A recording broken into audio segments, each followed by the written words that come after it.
Welcome to the program today. My name is Mondo Gonzales, and I'm coming to you with a prophecy update for the week of August 23rd. And we have a special guest today who's going to join us, Bill Salus, who certainly is well known and is considered by many a foremost expert in the Middle East. And so he's going to join us today in talking about what is going on in Afghanistan. As most of you have heard, there's been a lot happening over the past really 10 days, which has been a disaster of major proportions. And so, Bill, welcome to the program today. Thanks, Mondo. Yeah, there's a lot to talk about, especially in Afghanistan and the ramifications that's going to have prophetically and geopolitically throughout the world. Yeah, give us your initial thoughts. I mean, you've been integrating all this information in your own thinking and stuff. Kind of tell me, what's your initial thoughts on all of it? Well, specifically dealing with Afghanistan, I think it's such a colossal and sad experience, the way we've withdrawn abruptly. We've left all these U.S. citizens and Afghani interpreters and helpers behind. Estimates are about 20,000. We're still trying to get out of there. You know, this was a colossal mistake. Some of the people are saying it may go down in history as the worst voluntary withdrawal in all military history. You know, Russia fought a war from 79 to 89 in Afghanistan. And when they withdrew, they had a 9-month accord they had signed with the incoming government of Afghanistan, and they got everyone out, the military, their arsenals, and all that sort of thing went quite smoothly. But none of that's happening right now. Of course, the Taliban came in subsequently in 1994. They're much more aggressive. They're terrorists, you know, rogue group of Islamics. But, you know, we still could have negotiated a way through this thing. We should have taken out the families, the Americans, the allies, and then pulled out the arsenals and that sort of thing, and the military. But we left 600,000 weapons, 76,000 vehicles, armored vehicles, 163,000 communication devices, 208 aircraft, 4,702 Humvees, 2,520 bombs, 1,300 grenades, 20,000 hand grenades, 1,300 grenade launch. I mean, these are probably billions of dollars that we left behind. And I was talking to retired Lieutenant Colonel Robert McGinnis. We've been communicating. He's a Fox News correspondent. And he had mentioned a few things that I think it actually would help if I read this to you, because it puts this into perspective. Of course, he said doctrinally, the military does not leave arsenals behind. Okay, so doctrinally, this goes against what the military does. Most all of this arsenal is reasonably good shape and at the present. However, it must be taken care of and operated properly. Okay, so he goes on to say, it depends on who's going to maintain and operate it, but he's concerned that most of these weapons are going to end up in the hands of China and Russia. They're chomping at the bits to get a hold of these high technological weapons. These are some of the state-of-the-art weaponry that we took over there. So he's very concerned about this, and I recommend, because he's doing daily updates on this, I recommend the viewers to go to connect with him on Facebook, which is where he posts all his things like that. McGinnis is McGinnis, Robert McGinnis. But he's just saying these weapons are no doubt going to end up. First of all, the Taliban will ultimately learn how to use a lot of them, but they won't. They'll be probably selling quite a few of them to Russia and China, who will be bidding for these weapons to put into their arsenals. So basically, this is a really bad situation.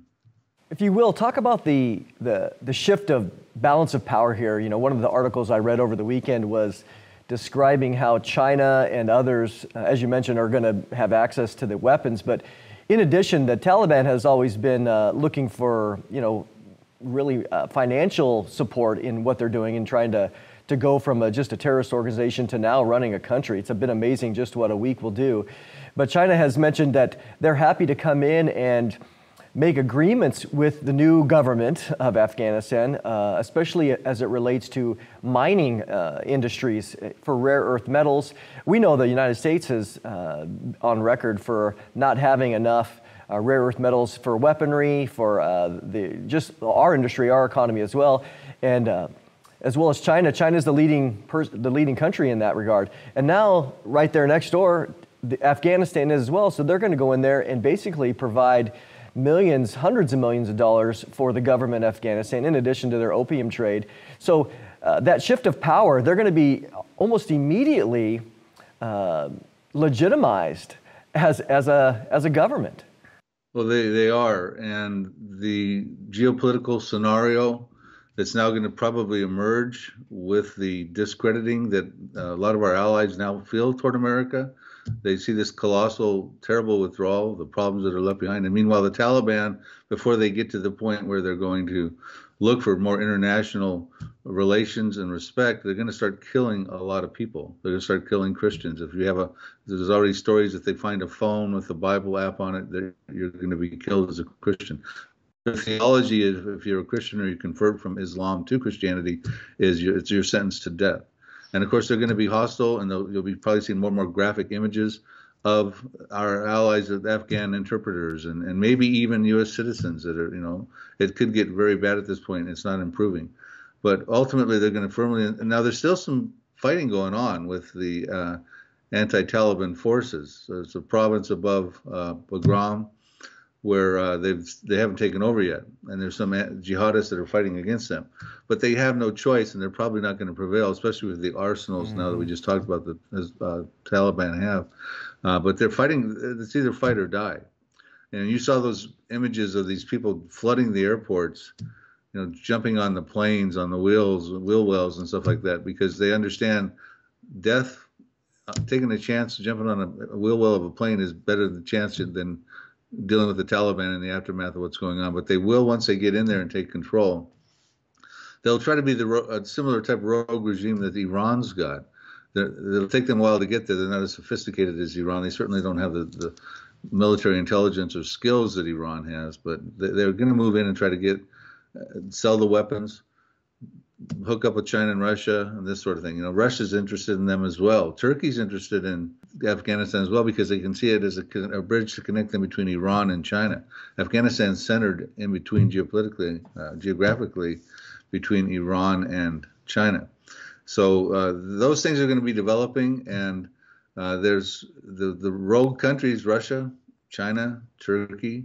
Some of those are in Bible prophecy, Russia and Turkey.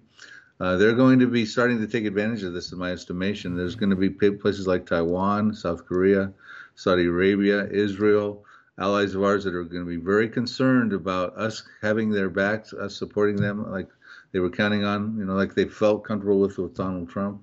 They're not feeling that right now. Speculate with me, if you will. What is the best way to salvage anything that's happened? Is there any way to salvage anything? I mean, what would be the best possible scenario based on what we've seen already and really the catastrophe that's happened? I mean, how does this get helped at all? Well, they're supposedly sending over some more troops, about 5,000, to try to help with this, which was, an afterthought. It's a rebound. But other than going back and, saying we're going to get our people out, and if you stop us, we're going to start dropping nuclear bombs or doing something major like that, I think we're past the point of no return on this. And we're not leaving a comfortable feeling to our U.S. citizens or our interpreters and helpers in Afghanistan that we're doing anything and everything possible to get them out. They're saying we're doing everything possible, but they need to be saying things like, we're going to get you out. There's no doubt about it. We're going to get you out of there. But that's not what's going on. And Americans are hiding right now, trying to figure out if they're going to get out or be the Taliban's next victim. It's amazing to see how weak the United States is looking right now. Exactly as you said, with the president talking about discussions. There should be no discussion. It should be, we are telling you what we are going to do because we're going to leave there in a position of strength and power, but that's not what's being presented. It's disastrous for those that are looking at, really, you'd have to say that this is probably one of the weakest points in American history. It really is, and in the midst of it, the concerns geopolitically of what's going to happen now as America starts to lose its respect among our allies. They're getting very concerned. It's really incumbent that we now help support our allies, like, for instance, Taiwan. They're going to probably be coming under attack, in my estimation, probably real soon by China. There's only 15 countries in the world that revered or respect Taiwan as an independent country. Everyone else considers them part of China, and China wants to reunify that. They split off in 1949. It used to be called Formosa. Now it's called Taiwan.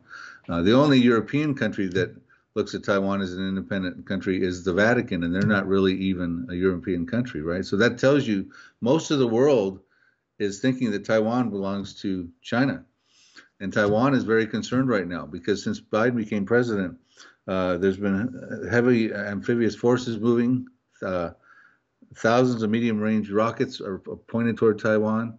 If it weren't for Taiwan's belief that America will cover, which they felt very comfortable with Donald Trump, will cover their back in a scenario like this, Taiwan, without our support, they'll probably fall real quickly. And then if I'm South Korea, I'm very concerned. I would say they're going to be next. As China starts to do its expansionist move, it'll go toward America. Out toward Japan could be next on their radar down the road. I'm speculating on these things, but we have in Bible prophecy in Revelation chapter 16, we have the kings of the East who ultimately probably represent the Asia area, the Orient, probably a much larger than we have right now, crossing the Euphrates, moving to come together with the Antichrist and Armageddon in the end in the tribulation period.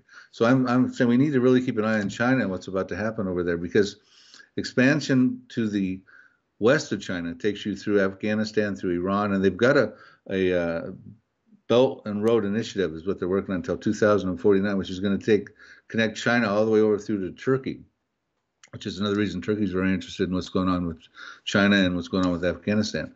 So, they're going to try to expand to the west, but there's problems there because you've got, Pakistan, Afghanistan, Iran, Muslim countries, China's communist. So I would say China's going to try to expand to the east through the Pacific and get the pathway to the Pacific Ocean. I would say you're going to probably start to see some wars break out now during the Biden administration, with China taking out the local places over there, the countries like Taiwan especially.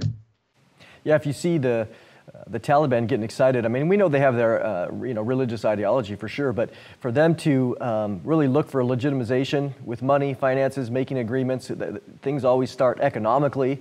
If they make an economic agreement with China and then later comes, hey, we want to build a road across your land to get, as we know, to the Euphrates and all the way across, we could see that coming. I mean, prophecy is, again, it's happening right here. It's exciting. And let's transition for a second, because a lot of people are asking, as it relates to the Taliban and really the geography of where Afghanistan is, for those that might not be fully aware of really Gog and Magog, how does that area weigh in as it relates to some of the alliances we see in Ezekiel 38 and 39?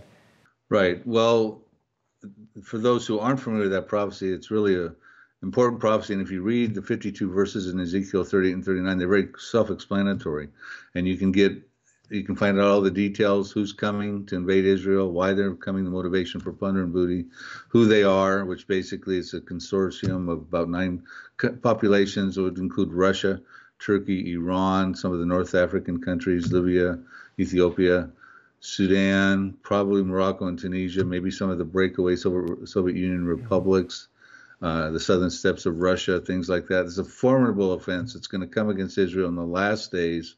And it'll be too formidable for Israel to stop on their own military abilities. So God does it supernaturally, stops these enemies in their tracks with an earthquake, fire, hailstone, and brimstone. That's the gist of the prophecy. And Ezekiel 39 explains the mop up. They'll be burying the dead for 7 months, burning the weapons for 7 years. It's probably one of the most descriptive and easy to understand Bible prophecies.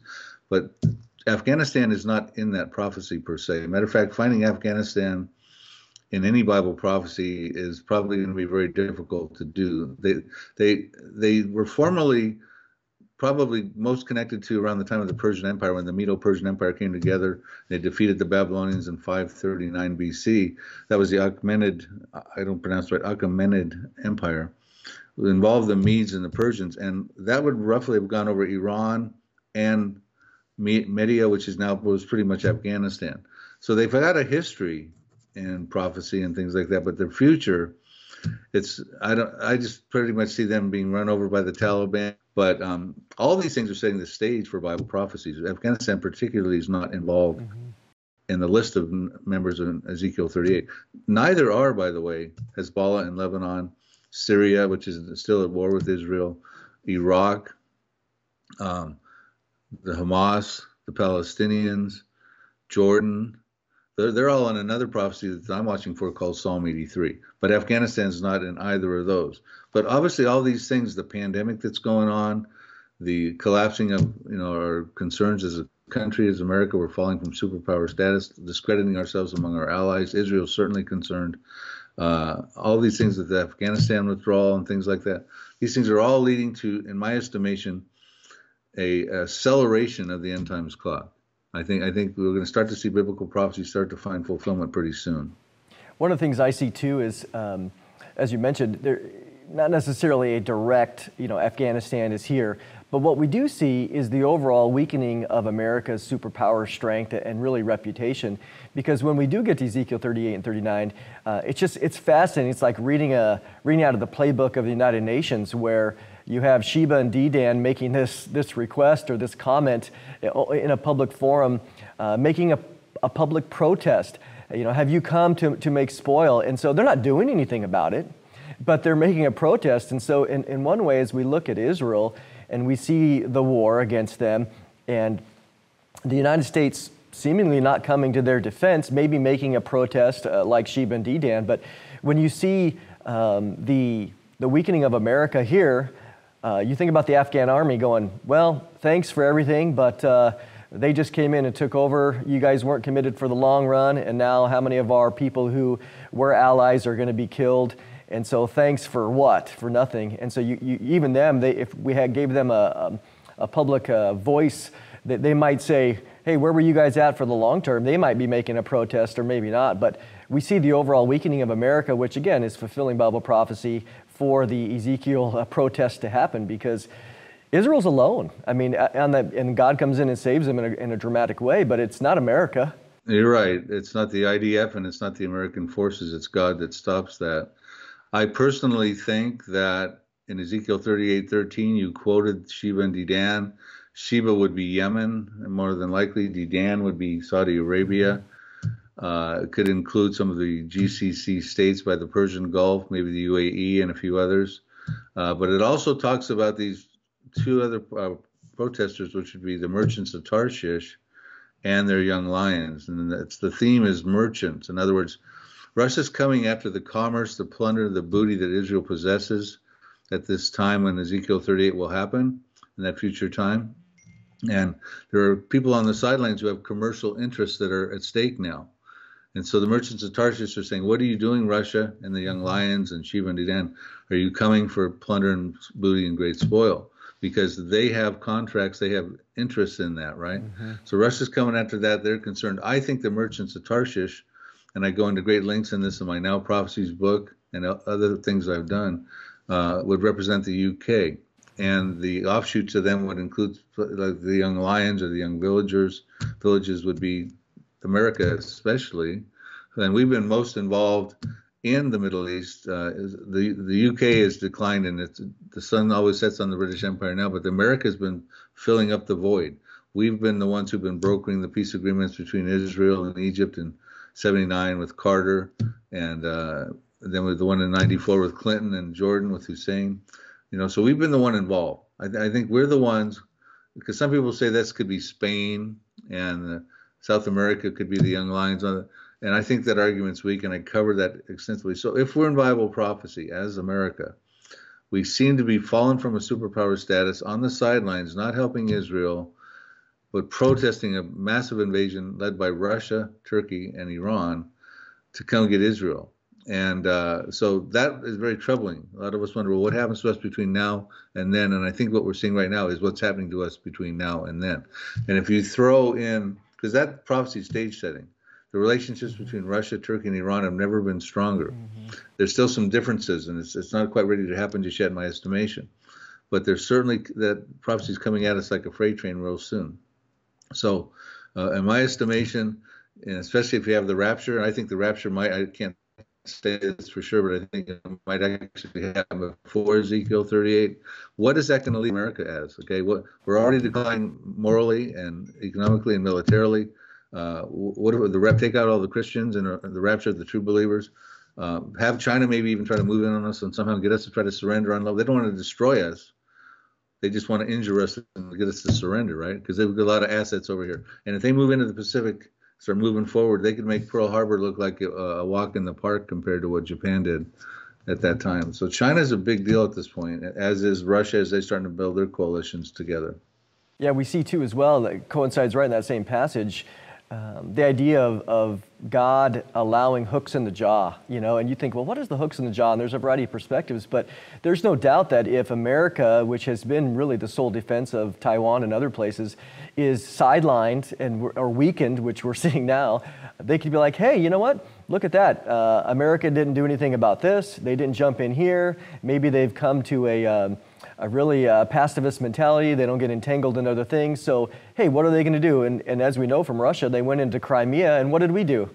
We protested. We didn't do anything. And so will that pattern continue? That's a good question. Well, yeah, and I think, like I said, I think some nations, especially China, are going to start to test the waters. And I think Taiwan is very concerned about that. And that'd be the one, of course, I've talked about that I'd be watching for soon in the near future. Remember, it talks about after the rapture, the sealed judgments will be opened. And the second sealed judgment is a fiery red horse. It says, peace is taken from the earth, and a great sword is given to it, representing, wars, probably world wars.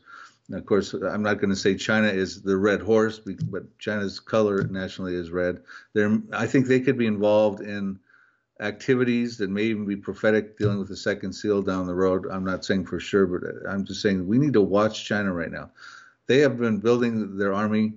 Every ship we build, they build 5-door ships over the last couple of years. So they have a plan in mind, and they want to rule that whole Pacific side over there. So, but the other thing too, though, I'm very concerned about what's going on in the Middle East with Israel, because to the north you got Lebanon, which is their value of their dollar is about 90% of what it was. It's one of the worst monetary crises since the 19th century. The World Monetary Fund is talking about that. Their gas is up to $40-50 a gallon. They're living. The people are starving over there. They can't get. Hezbollah is now trying to step in and get Iran to send tanker ships over with oil. 2 tanker ships. They got one already on the way. They're trying to send another one a couple of days from the time we speak here, which that may create a war, because Israel's not going to necessarily allow that. The U.S. may not allow that. There's a drought going on in Syria and Iraq right now. There's about 12 million people there that can't get water. I mean, Iran is enriching uranium up to 60% now, and Defense Minister Benny Gantz of Israel said 3 weeks ago that in 10 weeks they're going to have nuclear breakout. Now, Israel can't allow that to happen. Yemen and Saudi Arabia is still going at it. I mean, right now I'm thinking the next thing that could happen, it could be China going against Taiwan, but it could also be Israel having to fight against Iran. And that's got prophetic implications, dealing with the prophecy in not only Ezekiel 38 under the banner of Persia, but Jeremiah spoke about in the latter years a prophecy about Elam in Jeremiah chapter 49, verses 34 through 39, which looks to be fought on Iran soil, and that's by the Persian Gulf, that Elam area, and it looks to be nuclear. It says that what happens is the Lord gets fiercely angry with the leaders of Iran. This is Jeremiah chapter 49, verses 34 through 39, and he creates a disaster. He creates a disaster, and when the disaster happens, it says the indigenous population has to flee into all the nations of the world and disperse. That sounds nuclear, and that's right there where their crown jewel nuclear facility is, the Bushehr nuclear reactor. And it's a nuclear disaster waiting to happen. It's built in a very seismic area. Russia is now building Bushehr number 2 and Bushehr number 3. So whenever this prophecy happens, there could actually be 3 nuclear reactors right in that area there. And it clearly seems to be a subject of an unfulfilled prophecy that says in the latter years. It was written in 596 BC by Jeremiah. His contemporary Ezekiel wrote about 10, 20 years later about Ezekiel 38. We have double trouble for Iran in the end times. If you don't mind, share a little bit of your thoughts on the new Israeli government under Naftali Bennett. I mean, increased strength. I mean, I know Netanyahu's been a constant there for a long time. What's your thoughts on the new government? Well, it's a mess. I mean, they went through. I think it was 3 that would add a 4th election. I could be wrong. It could have been 4. They would add a 5th. I think it was they would have had a 4th election, but they had 3. But nonetheless, they just threw this together. I mean, this is a mixed breed of. You got Lapid, who's sort of a centrist. You got Bennett and his interior minister Ayelet Shaked, the female gal. They're extremely conservative. They do not want a 2-state solution. Matter of fact, Bennett's coming over here, I think on August 26th, to speak to Joe Biden to try to lobby that, we don't want a two-state solution. We've got to be concerned about Iran's nuclear program. We don't want to get back in that nuclear deal, which has been stalled. Iran's not showing any real interest in that.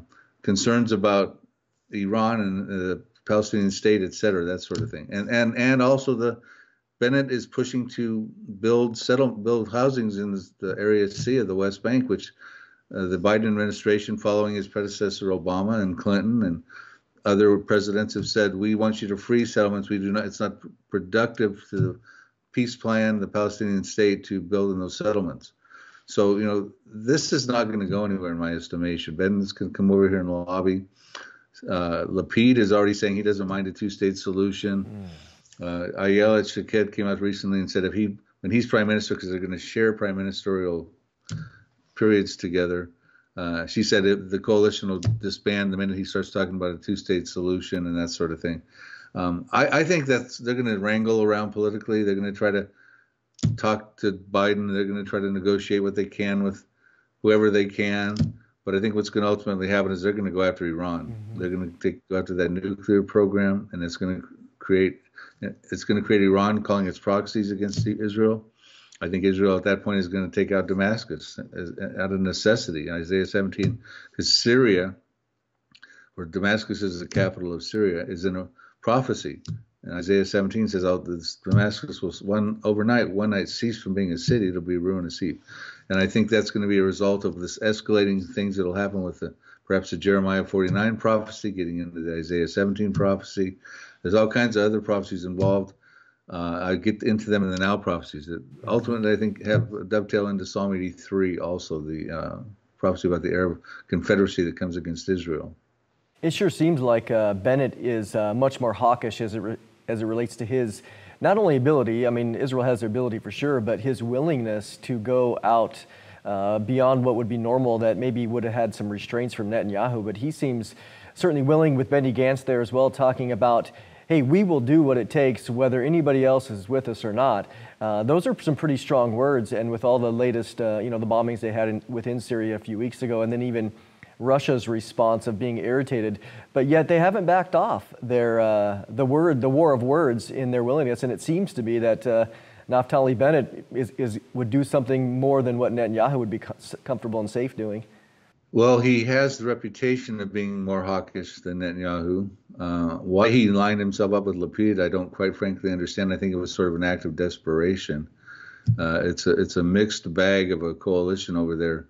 But I think what happens when the prophecies are going to happen, Mondo, is all the bets are off the table. When God says it's time, because these prophecies, like the one I told you about in Iran, the other ones that we can talk about, at the center of all of them is God is executing his vengeance, his fierce anger.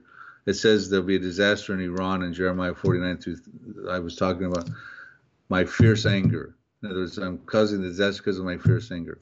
When he goes against, and the IDF gets involved in biblical prophecies, and Ezekiel 25:14 says, I will execute my vengeance and my fury by the hand of my people Israel. And he's talking about the Edomites, which have representation in the Palestinians.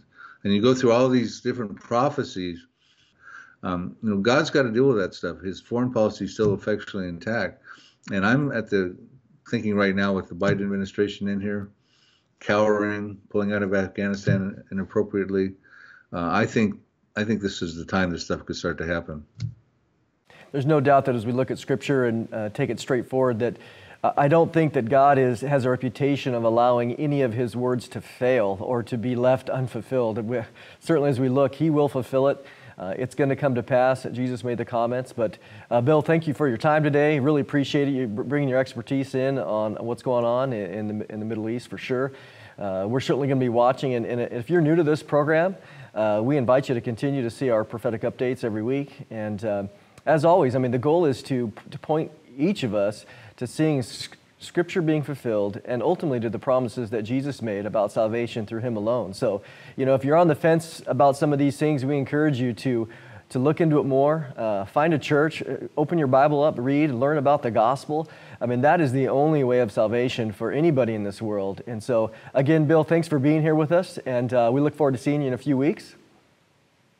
So, yeah, I'll be out there. We're going to do some programs on the Millennium Prophecies. Yeah, I mean, again, it all comes together so much with even Gog and Magog. I look forward to talking about that, how they reappear in Revelation 20. Get your thoughts on that as well. But that's right. That's right. Thanks for watching this week, everybody. Again, the goal is, as always, be watching, be ready. We see the prophecies coming, and Jesus is coming soon. So we'll see you next time.